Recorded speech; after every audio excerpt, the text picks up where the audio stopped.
Magandang gabi po, Luzon, Visayas at Mindanao.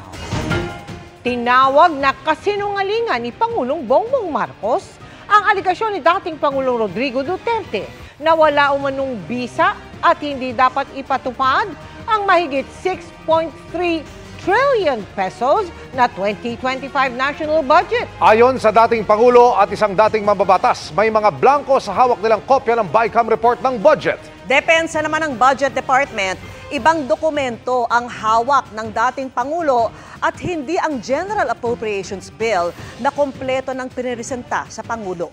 Nakatutok si Ivan Mayrina. He's lying. He's a president. He knows that you cannot pass a GAA without with a blank.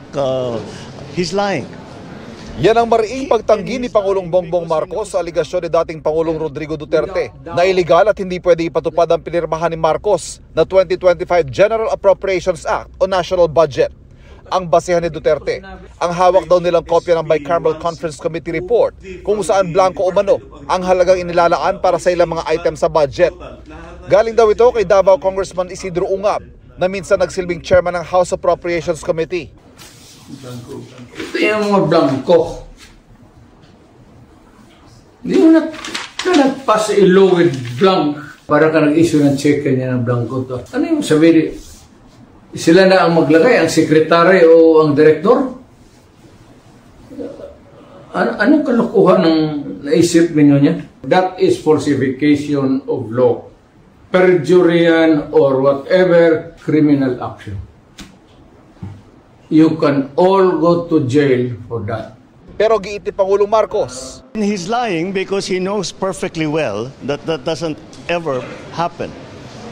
Sa kasaysayan ng buong Pilipinas, hindi pinapayagan na magkaroon ng item ang GAA nang hindi nakalagay kung ano yung project at saka ano yung gastos, ano yung pondo. buwelta naman ni Executive Secretary Lucas Bersamin, fake news at isa rin daw krimen ang magpakalat nito. Daan-daang kawani daw ng gobyernong sumuyod sa bawat isa sa mahigit 4,000 pahina ng budget bago isinabatas. Pagpunto rin ng Department of Budget and Management o DBM, magkakaibang dokumento ang pinag-uusapan dito.